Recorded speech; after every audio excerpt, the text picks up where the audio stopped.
Good evening. On the World News Tonight from BGI TV. First, the headlines. Tinubu having sleepless night over drug price hike. Minister expects new minimum wage in March. NLC informs workers. Security operatives arrest 8 suspects over Plateau Christmas Eve killings. Custom impounds bullion van loaded with smuggled rice, 24 million naira in Ogun. On sports, Adesanya wins Knockout of the Year award. I am Morire Rabila Lawal. The news in detail. The Minister of State for Health and Social Welfare, Dr. Tunji Alausa, has said that President Bola Tinubu is having sleepless nights over the hike in drug prices and scarcity of essential medicines in the country.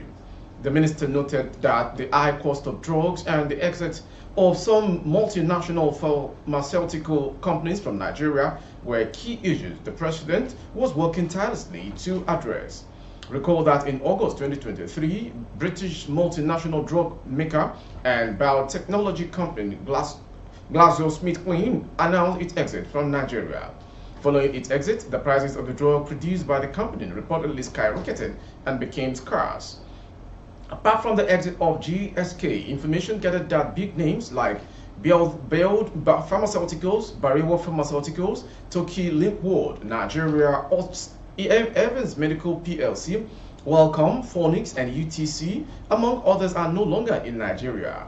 Speaking with newsmen shortly after the official commissioning of a new clinical complex at the Federal Medical Center in Butemeta, Lagos, Alausa said the president had directed the Ministry of Health to look for sustainable ways to solve the problem of hikes in drug prices.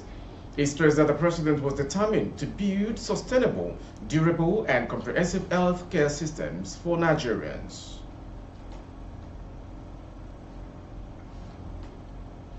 The national president of the Nigerian Labour Congress, NLC, Comrade Joe Ajaero, has expressed optimism that a new minimum wage agreement will be reached with the federal government by March 2024. The NLC president made the revelation while speaking to reporters in Abuja on Thursday. Ajaero revealed the government's request for the NLC to nominate representatives to the newly formed Minimum Wage Committee. He said the federal government had, through a letter, asked the organized labor to release our names to the new minimum wage committee to be constituted. Since last year, the list was submitted to the government, and it is only when the committee is constituted that we now go into negotiation with the government as a union to agree on it. The existing minimum wage will be expiring by March this year, so it is hoped that we may conclude a negotiation for a new minimum wage before March, he said. He commented on the pay award given to Nigerian workers by the federal government. According to him, only 1 month's worth of wages had been paid.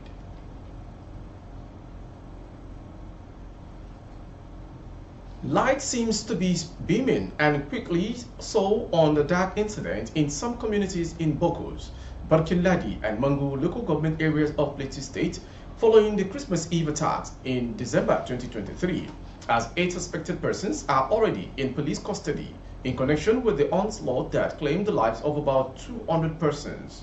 The police spokesperson in the state, Alfred Alabo, said this, explaining that the suspects were arrested at various locations. In the wake of the development, the Inspector General of Police, IGP Kayode Egbetokun, had deployed officers to the North Central states.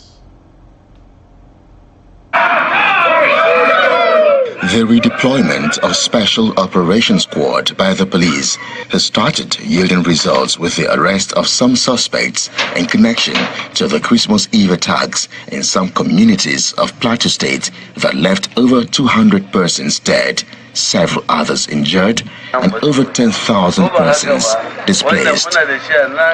Concerning the Inspector General of Police deployment, we have been we are getting tremendous success from that process. It will also interest you to know that 7 persons, in fact, as at the last count, there are now 8 of them under investigation in our custody. and they have been moved to the State CID, where the AIG Zone 4 and the Commissioner of Police are overseeing the affairs of the operation and also the investigation. And concerning the people going back to their villages, it is not that we only restore normalcy. We restore normalcy and we are escorting people back to their village. This is one of the camps hosting over 1,000 displaced persons in Bokos at the Justice, Development and Peace Caritas. A commission in the Catholic Church responsible for providing assistance to people affected by natural and human disasters is here to provide succor to the IDPs. Our intervention today is to actually support these people, cushion the effect of the pain of what has happened. Now, the materials that we are given today, we are given rice, we are given beans, we are given maize, we are given gari and sugar, so that it can be able to help them settle down while in this IDP camp. We hope that a bigger intervention by the support.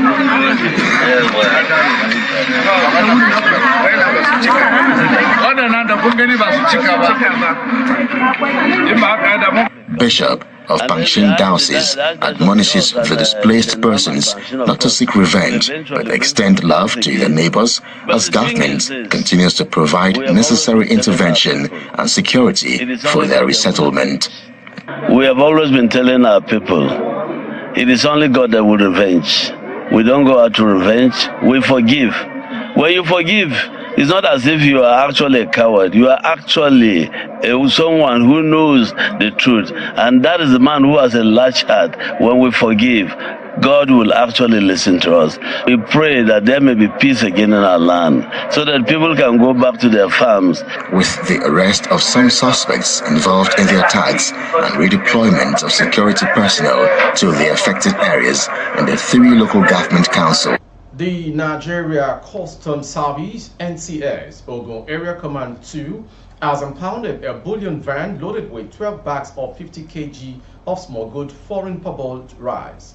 The van, with registration number FKJ 993BZ, was impounded alongside a sum of 24 million naira belonging to an Abeokuta branch of Access Bank. The Customs Area Controller, Olushola Alade, disclosed this to journalists on Friday while handing over the bullion van and the money to officials of Bankers Warehouse and Access Bank in Abeokuta, the state capital. According to Alade, the bullion van, which belongs to Bankers Warehouse Limited, was impounded in April 2022 by operative of Joint Border Patrol Team along Sokoto Ijong, Joga Road, Abeokuta axis of the state. Alade said the Controller General of Customs, Bashir Adewale Adeniyi, ordered the release of the bullion van and the money to both Bankers Warehouse and Access to on compassionate ground after an investigation. The area controller added that 3 suspects were arrested and charged to court in connection with the crime. The foreign parboiled rice, which were 12 bags of 50 kg each, was carefully concealed in the said vehicle. In connection to the above seizures, 3 suspects were arrested, detained, granted administrative bail, and subsequently charged to court for aiding smuggling. Moving on to the next story. The younger brother of the leader of the indigenous people of Biafra, IPOB, Nnamdi Kanu Kanunta, has challenged President Bola Ahmed Tinubu over the continued detention of his brother. Information reports that Kanu has been in the custody of the Department of State Services, DSS, on the orders of the Nigerian government. He has been incarcerated since 2021 following his arrest in Kenya and extraordinary rendition to Nigeria. However, in a post via X on Friday, Kanunta alleged that the Imo State Governor, Hope Uzodinma, and some of his friends in the southeast are those preventing the release of the Biafra agitator. Meanwhile, the Deputy Speaker of the House of Representatives, Benjamin Kalu, has revealed that discussions are in progress to secure the release of Mazi Nnamdi Kanu from detention. His Chief Press Secretary, Lebanus Onwabogo, shared this update in a statement from Abuja. The Supreme Court recently mandated a trial A retrial for Nnamdi Kanu, the leader of the indigenous people of Biafra IPOB, who has been detained for an extended period. His imprisonment has led to widespread agitation, including the sit-at-home protest observed on Mondays in the southeast region.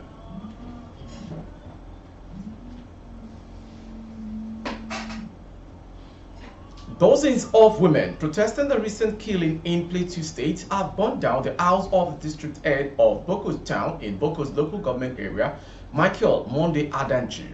A source told journalists that the incident occurred around 12:30 p.m. on Friday today, January 5th. The source who spoke on the condition of anonymity said the women who burned the house following the arrest of some members of the community for their alleged involvement in the recent killings in the area. According to him, the traditional ruler's residence and his administrative office were burned down. These incidents began at the police station, where they expressed their anger over the arrest of some members of the community. After leaving the police station, they proceeded to the house of the traditional ruler, protesting that he was a sellout. A few minutes after reaching the house, they set it ablaze.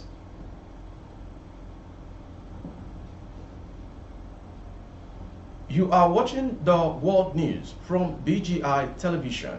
Next to come, a 58-year-old man identified as Osudi Sunday Christian has been abandoned by his family at the University Benin Teaching Hospital, Benin City, Edo State. Information gathered that Oswedu, who hails from Orogo, Iwoyobi compound in Ugeli North local government area of Delta State, was taken to the hospital by his wife on June 23, 2023, and reportedly abandoned there. Information learns that she had not shown up since then, and when the hospital contacted her, she said she had moved out of the apartment where the couple used to stay in Lagos. The public relations officer of the hospital, Mrs. Queen I. Godwin, told reporters on ground that the UBTH had been feeding and taking care of Oswedu for over 6 months. She said the wife brought him to the hospital on the 23rd of June 2023, and that was the last time we saw her. The man is very sick, but can't talk. The hospital has been feeding him and taking care of him, while the nurses are also supporting him with their personal money. The patient is an Urobo by tribe and has 2 underage children with his wife, who is from Calabar, Cross River State. His parents are deceased. He has lost contact with his siblings since he claimed to have left his hometown for Lagos over 40 years ago. Moving on to the next story, foreign. More than 76,000 people have been displaced in Lebanon in almost 3 months of near-deadly fighting along the border with Israel, the U.S. International Organization for Migration has said. The border area has been seeing a surge of violence since the Israel-Hamas war broke out in early October, with the tit-for-tat exchanges of fire continuing on Friday between Israeli forces and Iran-backed Hezbollah, a Lebanese ally of Palestinian military group Hamas. In a report published on Thursday, the International Organization for Migration said that the escalation has displaced 76,000 people, mainly in the areas of southern Lebanon bordering town. Still on foreign, South Africa's ex-Olympic runner Oscar Pistorius was released from jail on parole Friday. Is now at home, authorities said, almost 11 years after he shot dead his girlfriend Reeves Steenkamp in a crime that gripped the world. Having served more than half his sentence, the 37-year-old double amputee was quietly whisked out from the prison on the outskirts of the capital Pretoria, avoiding the odds of media gathered outside. He was admitted into the system of community corrections and is now at home, the Department of Correctional Services said in a statement. Pistorius, known worldwide as Blade Runner for his carbon fiber prosthetics, will not be allowed to speak to the media as a condition of his parole. Prison authorities had previously warned that the press that there would be no opportunity to photograph or speak to him. And finally, sports. From the UFC world, Adesanya has previously won multiple awards, including Newcomer of the Year, Fights of the Year, and Male Fighter of the Year in mixed martial arts. But despite his impressive knockout record in UFC with over 16 knockouts, he has never claimed the Knockout of the Year award until now. The April fight against Pereira was the second in UFC and their fourth in combat sport, with Pereira 3-0 up before Adesanya claimed victory and become a two-time middleweight champion, while also winning the Performance of the Night award in UFC 287. The knockout, which came after an intense leg kick battle in the first round and more aggressive exchange in the second, saw Adesanya land two decisive right hands. The precision and power of the shot ended the fight, cementing Adesanya's place as the Knockout of the Year recipient, with the victory being attributed to both technique and story. With the sports story, we've come to the end of today's world news. Before we go, some headlines. Tinubu having sleepless nights over drug price hike. Minister expects new minimum wage in March. NLC informed workers. Security operative arrest 8 suspects over play 2 Christmas Eve killings. Custom impounds bullion van loaded with smuggled rice, 24 million naira in Ogun.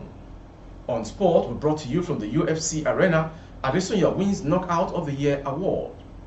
For update of our broadcast on YouTube, our handle is Baba Gbagede Imo Television. Kindly subscribe and click on the notification bell. Select option all to access all of our broadcasts. On Facebook, Gbagede Imo with Alawiye Adebayo. Please like and follow the page. For advert placement and recruiting services, coverage of events and function, please dial the phone number streaming on the screen. As it is the first Friday of the year and of the month, I pray God bring peace to all wild world. Jumat Mufida to all faithful Muslims all around the world. I am Moriri Rabila Lawa. Good evening.